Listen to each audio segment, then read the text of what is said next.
We begin by praising Allah subhanahu wa ta'ala and bearing witness that none has the right to be worshipped or unconditionally obeyed except for Him. And we bear witness that Muhammad sallallahu alaihi wasallam is His final messenger.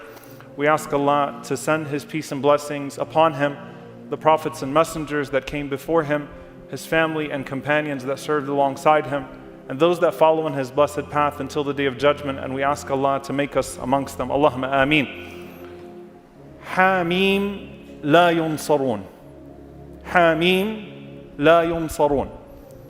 These are not verses from the Quran that you have heard recited, and you may have never recited these words yourself. But I want to actually start with the most practical thing that I can give you from this khutbah before I tell a single story. And that is what is authentically narrated from the Prophet sallallahu alaihi wasallam, that the companions of the Messenger of Allah sallallahu alaihi wasallam said that he said to us alayhi salatu wassalam, that if you go out on an expedition and you are taken by a surprise attack, say Ha-Mim La Yunsaroon. Ha-Mim, they will not be victorious. Ha-Mim, they will not be victorious. And subhanAllah, it's a profound statement that the Prophet ﷺ is giving that clearly has a material manifestation in real time when a people are suffering a scary situation. And there is an equivalent to this on a personal level. That the Prophet ﷺ taught us that when we experience a moment of doubt, that when the shaitan comes to us and he takes us from a journey of admiring the creation of Allah subhanahu wa ta'ala to then questioning whether or not there is a creator in the first place, he said at that moment, say, Amantu billah. I believe in Allah. I believe in Allah. And it will repel the shaitan. Affirm your belief in Allah subhanahu wa ta'ala at the moment that doubt hits, and then you will not allow it to settle in your heart.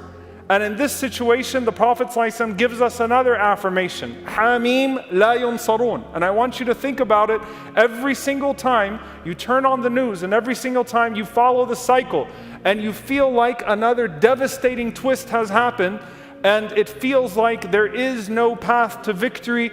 La Yunsaroon, they will not be victorious.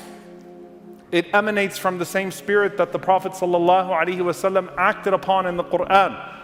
That when they see the opposing army and it appears to be very large, and when the numbers seem not to be in their favor, they say, Hasbunallah wa ni'mal wakil. Allah is sufficient for us and He is the best protector. The same words that Ibrahim alayhi salam, that Abraham, peace be upon him, said as he was being thrown into the fire.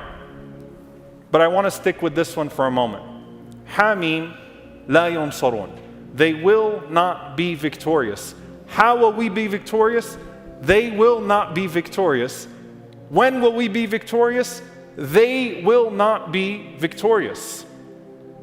And it's one thing to say it from here, it's another thing to say it from here. La Yunsaroon. They will not be victorious. Now I take you to a story. We are 300 days into a genocide in Gaza. The death toll is enormous. There have been more children killed in Gaza in the last 10 months than there have been in all combat zones put together over the last 5 years around the entire world. There are more child amputees in Gaza than child amputees in any place in the world. And there is a pharaoh that gloats and that laughs in front of a TV screen, and you see it. And like every human being, and any person who has an ounce of empathy in their heart, it hurts for a moment. And then that moment carries on and it becomes a day. And you can choose at that point to either become indifferent or deflated and despondent, or to renew your trust in Allah subhanahu wa ta'ala. I want to take you back to the story of the original Pharaoh, not the Pharaoh in Benjamin Netanyahu, the original Pharaoh, and how Allah subhanahu wa ta'ala foiled his plan in the wake of his own genocide, his child genocide. When we look in the story of Pharaoh, we find that there are two moments in which he carries out this massacre of children. The first one, he does so as a precaution. As the Mufassirin mention, that Fir'aun saw a dream. In one narration of that dream, he saw a fire that came from Al-Bayt al-Maqdis, that came from Jerusalem, and that overtook every single home in Egypt, except for Bani Israel. In another narration, he saw a child from Bani Israel rising to take his throne. On top of that, some of the Mufassirin mention that Ibrahim alayhi salam had prophesied that a child from his descendants would overthrow a Fir'aun. And Fir'aun gathers at his time, as we all know, the Sahara, the sorcerers, the fortune tellers, the magicians. And he tells them about this dream. And to a tyrant, all children are disposable. There is no regard for human life. And he says to his advisors, from the soothsayers and the fortune tellers and the magicians, what am I to do with this dream? And they say to him that the safest way to deal with this is to murder each and every single child from Bani Israel. يُذَبِّحُونَ أَبْنَاءَكُمْ وَيَسْتَحْيُونَ نِسَاءَكُمْ. Kill all the boys that were born this year and spare only the girls. And so I want you to think about the operation as it takes place. Imagine the horror of every mother who already went through the pain of childbirth when the soldiers of Fir'aun show up at her house and are completely stone cold to any type of plea from the mom to please spare this child of mine. And one by one, they murdered each and every single boy that they could find. Some mothers tried to hide their children, but these soldiers were ruthless. And subhanAllah, some of the narrations say 20, 30, 40,000 boys were killed. And as they go through, Allah subhanahu wa ta'ala mentions the inspiration that He gives to the mother of Musa alayhi salam to take her son and to put him in the Nile River. But that's not all that Allah subhanahu wa ta'ala says happens. Allah subhanahu wa ta'ala says, وَأَلْقَيْتُ عَلَيْكَ مَحَبَّةً مِّنِّي. And I placed upon you a special love from me, وَلِتُصْنَعَ عَلَى عَيْنِي, and kept you under my watchful eye. Now subhanAllah, in this situation, let's take a step back. As the mother puts the one child that survives this genocide into the Nile River, what are the chances of the survival of that child going into the Nile River? Allah subhanahu wa ta'ala says two things, other than the promise to bring him back, other than the promise to let that child be the source of victory, and that child actually be the nightmare that Fir'aun had. Other than that, Allah subhanahu wa ta'ala says, وَأَلْقَيْتُ عَلَيْكَ مَحَبَّةً مِّنِّي. I dressed you with my love. And there's something very beautiful about this expression in particular, and I want you to think about the children of Gaza, and I want you to think about the people of Gaza, with all of the propaganda, with all of the Islamophobia, with all the anti-Arab racism and xenophobia that we've seen fester over decades in movies and in press. With all of that, a decent human being looks at these people in Gaza and says, that doesn't look like a terrorist to me. A decent human being looks at the people that are being martyred and says, that's not the type of person that I can find justified, even with all of your propaganda, to dismember into pieces the way that you have. They look at the children of Gaza, and some people's hearts have been brought back to life. And some people are starting to find a connection to a cause that they either had no idea about all these years, or that they used to stand on the opposite side of.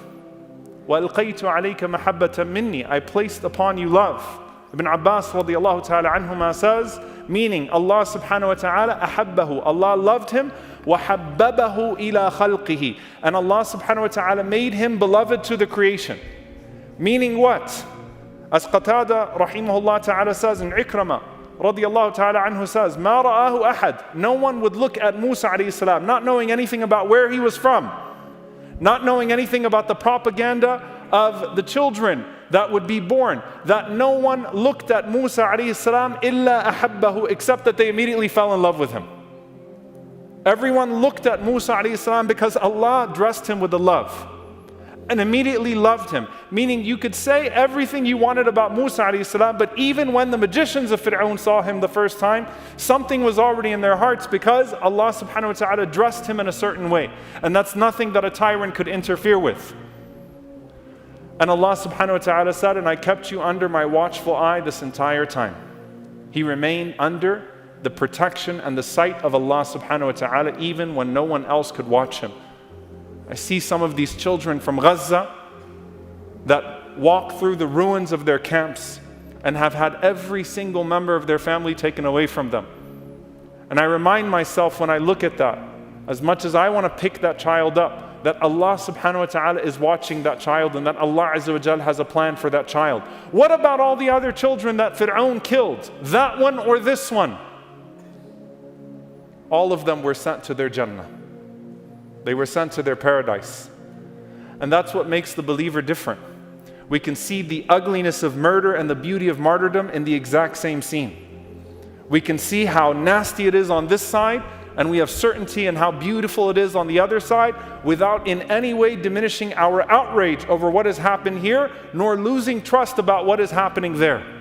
Allah had a plan for them. And Allah subhanahu wa ta'ala had a plan for Musa alayhi salam. And of the makr of Allah subhanahu wa ta'ala, the plotting of Allah against the Fir'aun, is that not only would one child survive his genocide, but that child would grow up in his palace, under his eye, on his watch, and overthrow him and drown him in the sea by the permission of Allah subhanahu wa ta'ala. The Fir'aun actually tried this again.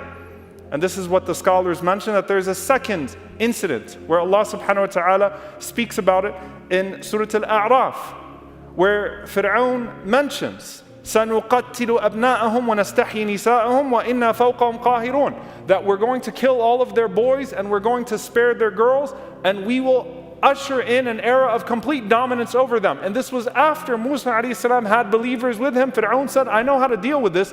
I'll just kill all of their children. I know exactly how to deal with this. I have the playbook. Murder their children.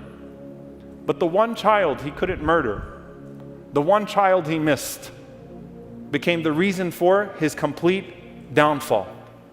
Because Allah subhanahu wa ta'ala does not miss. La Yunsaroon.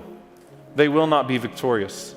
Say it from the heart, the same heart that's heartbroken over the murder and that has faith in what comes after martyrdom. Ha-Mim La Yunsaroon.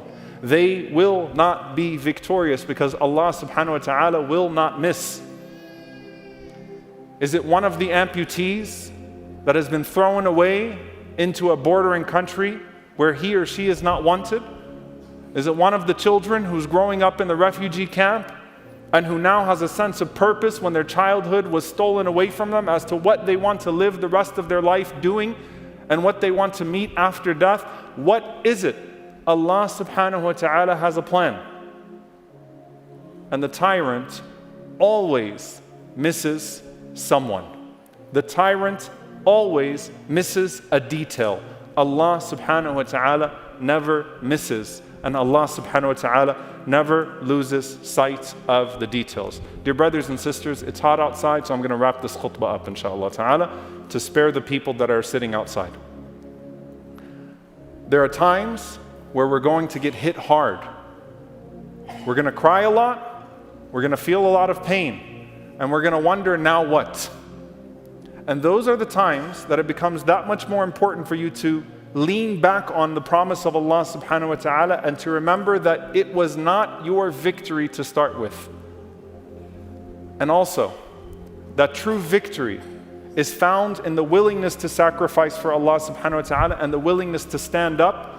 And that idea of sacrifice, that idea of freedom, that idea of standing up is resonating now around the world, not just in the Gaza Strip, in ways that it never has before. Al-Bara radiyallahu ta'ala anhu says, قَالَ تَعُدُّونَ أَنْتُمُ الْفَتْحَ فَتْحَ مَكَّةِ He said that you people consider the victory, the conquest, to be the conquest of Mecca.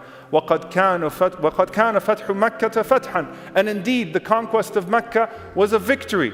وَنَحْنُ نَعُدُّ الْفَتْحَ بَيْعَةُ الرِّضْوَانِ يَوْمَ الْحُدَيْبِيَّةِ. As for us, we see the true victory having come under the tree when we pledged with the Prophet ﷺ in the midst of negotiations that some people saw as a humiliation for the Muslims and a sign of weakness. It was in that there was a willingness to sacrifice that Allah subhanahu wa ta'ala rewarded, and that doors were opened that they could not see, even if it wasn't the ultimate door that they wanted to be opened. There's something I want to remind you of with the death and destruction. SubhanAllah, the man who said this quote, a man by the name of Medgar Evers, famous civil rights icon in the 1960s. He has a famous quote that says, "You can kill a man, but you can't kill an idea." It's actually a quote that was on the funeral program of Al-Hajj Malik al-Shabazz, rahimahullah, who was murdered at the age of 39, who we're still talking about today. He would have been 100 years old next year. You can kill a man, but you can't kill an idea. If you go to the driveway of Medgar Evers in Jackson, Mississippi, the blood from when he was shot still stains the driveway. You actually stand in the blood of a man. You can kill a man, but you can't kill an idea. And that is the mistake and the miscalculation of every single tyrant, of every single pharaoh. You can kill a man, but you can't kill an idea. Alhamdulillah for an idea that is so potent, that is so pervasive, that it has spread throughout the world, and that we are, bi'idhnillahi ta'ala, nurturing in the hearts of our next generations. Alhamdulillah for that. And when we see the pain, I leave you with this dua of the Prophet sallallahu alaihi wasallam. As Abdullah ibn Umar radiallahu ta'ala anhuma mentioned, he said that we went out on the day of Badr, that the Prophet sallallahu alaihi wasallam kharaja yawma badrin. He went out on the day of Badr and he had 315 people with him. And he made the following dua: Allahumma innahum hufatun. Oh Allah, they are naked. Oh Allah, they are barefoot. Fahmilhum. Allahumma innahum hufatun. Oh Allah, they are barefoot, so provide for them mounts. Allahumma innahum uratun. Faksuhum. Oh Allah, they are naked, so clothe them. Allahumma innahum ji'a'un. Fa'ashbi'hum. Oh Allah, they are hungry, so feed them. Allahumma innahum hufatun. Fahmilhum. Oh Allah, they are barefoot, so give them something to ride upon. Allahumma innahum uratun. Faksuhum. Oh Allah, they are naked, so clothe them. Allahumma innahum ji'a'un. فأشبعهم. Oh Allah, they are hungry, so feed them. And he says, radiyallahu ta'ala anhu, ففتح الله له يوم بدر فانقلبوا حين انقلبوا وما منهم رجل إلا وقد رجع بجمل أو جملين واكتسوا وشبعوا. He said that the Prophet ﷺ left the battle of Badr, and not a single person that was with him came out of that battle except that he had a camel or two camels, and that he was fully clothed and had extra accessories, and that they had something to fill their stomachs with. And so we complain to Allah subhanahu wa ta'ala, Oh Allah, our people are hungry, so feed them. Oh Allah, our people are naked, so clothe them. Oh Allah, our people do not have clean water, so provide them clean water. Oh Allah, our people are under the most mischievous and evil tyrant that we have known in our lifetime. Oh Allah, so grant them victory. Oh Allah, our people are desperate, so give them hope. Oh Allah, our people are feeling neglected, so oh Allah, be with them. Oh Allah, our people are sad. Oh Allah, grant them happiness. Oh Allah, our people have been betrayed, so oh Allah, be their guardian. Oh Allah, our people have been cut off. Oh Allah, place us in solidarity with them. Oh Allah, grant our people in Gaza and the oppressed all over the world victory. Allahumma Aamin.